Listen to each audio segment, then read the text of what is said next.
नमस्कार, स्वागत है आपको मार्केट टाइम स्ट्रीम में। इस वक्त आप देख रहे हैं मार्केट लाइव। मैं अनिशा गुप्ता बात करेंगे मार्केट लाइव के बारे में। कमोडिटी बाजारों के अंदर किस तरह से देखने को मिल रही है ट्रेडिंग, और उसके साथ ही आज कमोडिटी जिस तरह से देखने को मिली है, यहाँ पर long term point of view से कौन सी कमोडिटीज आपको अच्छी खासी खरीदारी की तरफ देखने को मिल सकती है। उसके साथ ही जानने की कोशिश करेंगे आज की सबसे बड़ी खबर क्या निकल कर आ रही कमोडिटी बाजार को लेकर, जिसका जानना आपके लिए बेहद जरूरी है। शुरुआत करेंगे सबसे पहले यहाँ पर गेहूं की खबर से, क्योंकि गेहूं की कीमतों के अंदर अच्छा खासा उछाल इस साल देखने को मिल सकता है। बांग्लादेश गेहूं यहाँ से आयात कर रहा है और भारत यहाँ से गेहूं बांग्लादेश के लिए निर्यात कर रहा है। उसके बीच यहाँ पर गेहूं की जिस हिसाब से खरीद देखने को मिल रही थी 1 अप्रैल से, जहां बाकी राज्यों के अंदर गेहूं की खरीद शुरू होने वाली है, वहीं पर पंजाब के अंदर गेहूं की खरीद पर रोक लग गई है। आपको बता दें, कोविड-19 संक्रमण के मामले बढ़ने और फसल पकने में देरी के कारण पंजाब ने गेहूं की खरीद कार्यक्रम का पुनर्निर्धारण कर दिया है। केंद्रीय खाद्य मंत्रालय ने बताया कि राज्य सरकार के अनुरोध के बाद अब खरीद का कार्यक्रम 10 अप्रैल से रखा गया है। गेहूं एक प्रमुख रबी फसल है। कटाई मार्च के अंत तक शुरू होती है, लेकिन अप्रैल के गति पकड़ती है। केंद्र ने वर्ष 2021-22 रबी विपणन सत्र के दौरान गेहूं की खरीद 9.56% बढ़ाकर 427.36 लाख टन रहने का अनुमान लगाया है। इसमें से 130 लाख टन पंजाब से खरीदा जाएगा। केंद्रीय खाद्य मंत्रालय ने एक बयान में कहा, पंजाब सरकार के राज्य में कोविड-19 मामले की वृद्धि और फसल की प्रत्यक्षता में देरी के कारण रबी विपणन सत्र 2021-22 के दौरान जो गेहूं की खरीद समय जो निर्धारित किया गया था, उसमें फेरबदल का अनुरोध किया गया था। उस पर विचार किया गया है और अब गेहूं की खरीद 10 अप्रैल से पंजाब के अंदर की जाएगी। आपको बता दें, 10 अप्रैल से लेकर 31 मई तक गेहूं की खरीद करने का निर्णय लिया गया है।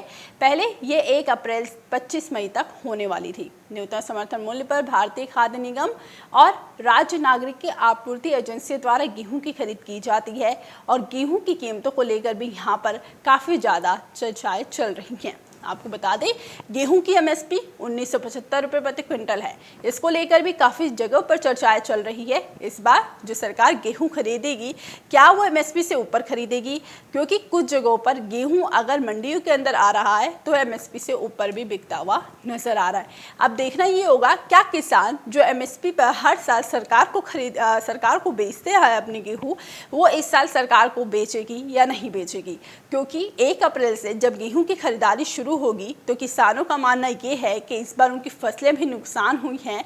आपको बता दें, मध्य प्रदेश जो गेहूं का बड़ा उत्पादक राज्य माना जाता है, उसके अंदर यहां पर गेहूं की फसल को काफ़ी नुकसान पहुंचा है। कटाई के कुछ दिन पहले ही गेहूं की फसल को नुकसान पहुंचा और गेहूं की फसल खेत में ही बिछ गई। उसको लेकर ये माना जा रहा है कि फसलों के अंदर जो जिस हिसाब से हर साल पैदावार देखने को मिलती है गेहूँ की मध्य प्रदेश से, इस बार वो कम देखने को मिलेगी। तो कीमतों के अंदर इजाफा का यहाँ पर किसान आस लगाए बैठे हैं कि इस बार उनको मूल्य गेहूं का अच्छा मिलेगा, क्योंकि उनकी फसलें भी कई जगहों पर नुकसान हो चुकी हैं। अब यहाँ पर कीमतें जो निर्यात को लेकर खबरें निकल कर आ रही हैं, उस वजह से भी बढ़ने का अनुमान लगाया गया है।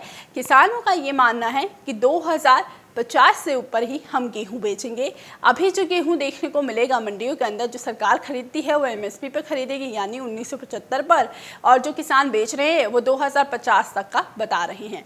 अब यहाँ पर अगर सरकार उससे ऊपर खरीदती है तो ही यहाँ पर किसान गेहूं बेचने के लिए तैयार होंगे।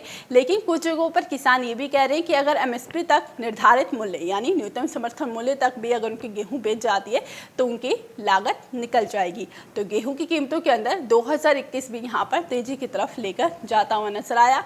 उसकी सबसे बड़ी वजह यही थी क्योंकि एक निर्यात मांग और उसके साथ यहाँ पर कुछ जगहों पर फसलें भी खराब हुई हैं। तो गेहूं की खबर ये आपके लिए बेहद ज़रूरी थी, क्योंकि राजस्थान की अगर हम बात करें तो वहाँ पर 1 अप्रैल से यहाँ पर गेहूं की खरीद शुरू होने वाली है। आगरा के अंदर 1 अप्रैल से यहाँ पर गेहूं की खरीद शुरू हो जाएगी न्यूनतम समर्थन मूल्य के तहत। वहीं गोरखपुर के अंदर भी 1 अप्रैल से गेहूं की खरीद शुरू होने वाली है। अभी के लिए मार्केट लाइव में बस इतना ही। आगे खबरें देखने के लिए देखते रहे मार्केट टाइम्स टीवी।